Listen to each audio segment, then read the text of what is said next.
sudah selesai. Kita move on ke kasus Bubu Papa.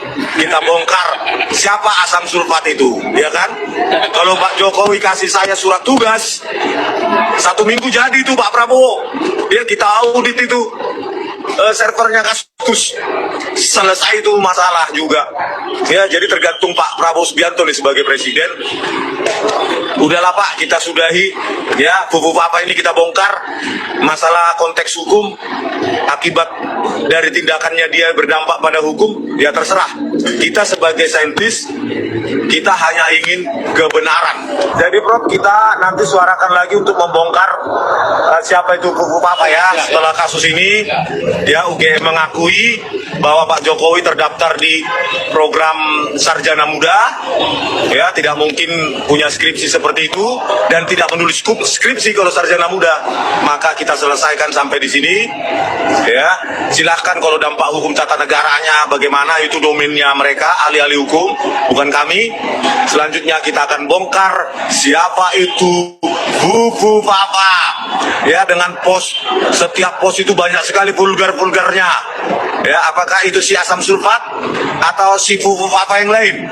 Nah, itu harus dibongkar sejelas-jelasnya Pak Prabowo Subianto. Kami tidak ingin kalau itu benar dari Gibran, maka dia tidak layak. Dia tidak layak menjadi wakil presiden dengan pola pikir yang sangat vulgar semacam itu. Ya, itu pasti kena ITE itu. Ya, jadi kita akan bongkar sampai sedalam-dalamnya untuk cari kebenaran, karena mereka pejabat publik, apalagi presiden dan wakil presiden harusnya menjadi tiang moral, contoh bagi warga negaranya. Ya, kalau orang lain nggak kita urusin, ya kan, karena warga negara biasa juga, ya kan. Sampai jumpa rekan-rekan. Ada lagi, ya Pak. Saya sudah kirim surat ke Pak Prabowo bahwa Presiden RI dihina oleh ini apa Bubu Papa. Misalnya pada tanggal 24 Juni 2014 dia bilang begini, udah dibelai-belai jadi mualaf, malah dicerain istri, punya anak homo, biji tinggal 1, gagal nyapres, duit habis, aduh, itu menyakitkan Pak. Saya sudah kirim surat ke Pak Prabowo supaya singkirkan dia Pak, dan silakan kalau ini saya punya surat masuk di seknek, ada surat resmi. Saya tidak setuju ini Pak, saya tidak setuju pernyataan ini menghina presiden yang sudah terpilih. Saya baru kalimat ini sampai sekarang dia tidak pernah bilang, Pak saya minta maaf karena itu akun saya dulu, tidak pernah kan. Terima kasih. Ini adalah malapetaka bagi Mas Wapres. Kita tahu sendiri kan kalau Ban Rismon ingin membongkar sesuatu pasti ngototnya bukan main. Seperti contohnya mengenai persoalan ijazah Pak Mulyono. Saya kira sampai saat ini masih keras apa yang menjadi upaya Bang Rismon bagaimana agar ijazah ini harus bisa diselesaikan dan bisa dibuktikan mengenai persoalan keaslian maupun palsunya ijazah Pak Mulyono. Meskipun berbagai cara yang dilakukan oleh Pak Mulyono bahkan sampai dibela oleh Barreskrim, tapi kita tahu sendiri bahwa apa yang dilakukan oleh Pak Mulyono dan kawan-kawan termasuk Barreskrim ini sudah sangat ketahuan bahwa mereka sedang berbohong kepada rakyat Indonesia mengenai persoalan ijazah ini. Nah sahabat-sahabat, untuk itu baiknya kita simak juga bagaimana komentar-komentar netizen terkait dengan apa yang menjadi kelakuan Mas Wapres pada saat terjun ke lapangan menanam padi tapi malah merusak padinya dan membuat petani semakin kerepotan. Nah sahabat-sahabat, untuk itu langsung saja kita simak dulu seperti apa videonya dan silahkan sahabat-sahabat tanggapi. Emang ada yang salah cara gimana padi? Podcast gue nih, Gibran Raka Buming lagi tanam padi pakai mesin, tapi jalannya maju bukan mundur. Gak salah sih yang gue lihat ini. Jadi kakinya Gibran ini injek-injek padi yang baru ditanam.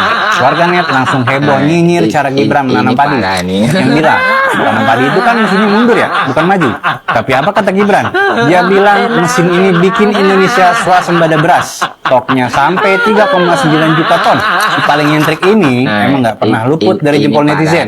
Teknologi pertanian kita sekarang itu emang udah maju banget. Tapi beneran mesin secanggih ini bisa bikin negeri kita maju. Lagi ngapain Mas Wapres? Kok tanaman padinya diinjak?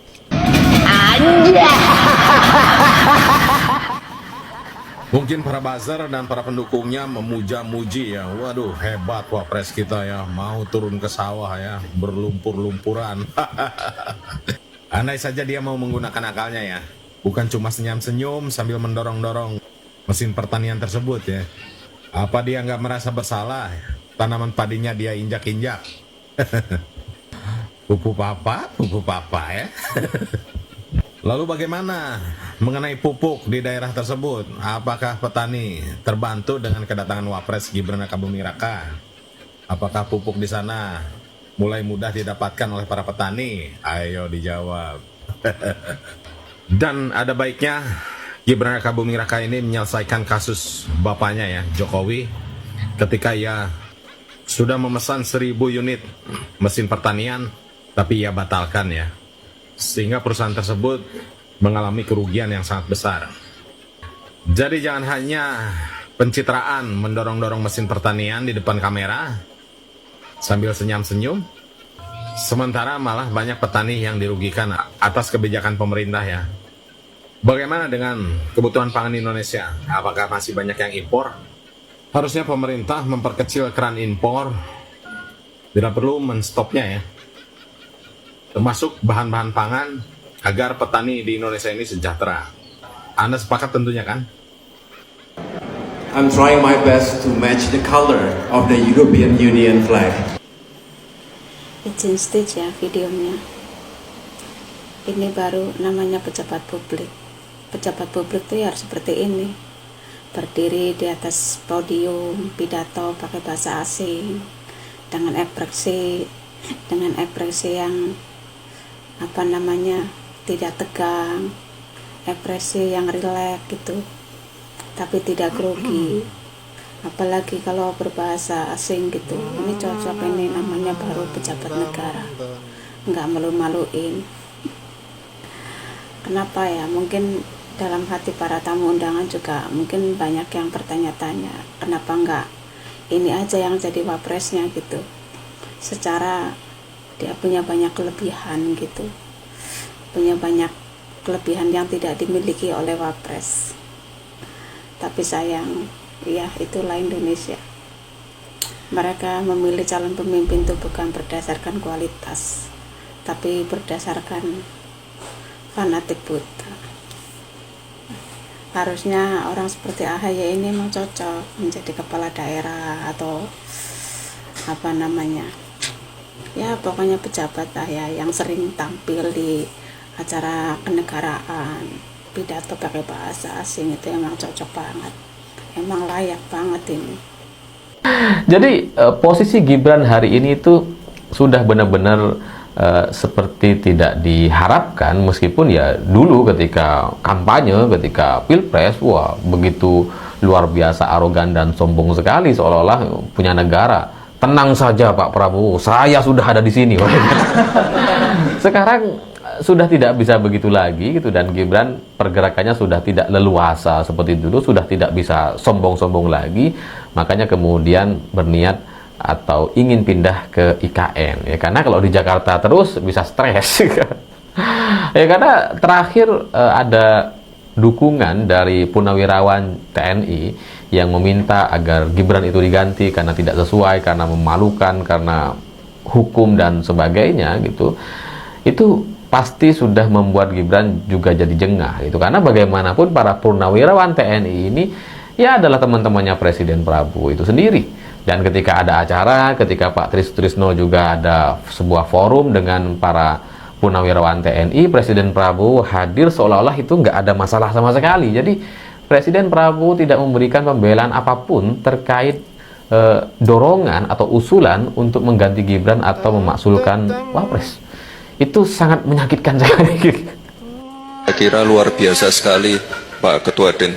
Biasanya kita membicarakan hilirisasi nikel dan lain-lain, ini ada hilirisasi Kemenyan. Ini luar biasa sekali, dan ini kan Pak Presiden punya concern yang luar biasa sekali untuk masalah pertanian pangan, swasembada pangan, dan kebetulan minggu lalu saya baru pulang dari NTT. Permasalahan air kan sudah kita tangani, masalah irigasi, masalah pupuk. Ini masih ada keluhan-keluhan masalah bibit, bisa menyuplai bibit-bibit unggul sehingga kita tidak perlu impor lagi. Dan tadi kan produk-produk turunannya sudah teridentifikasi semua.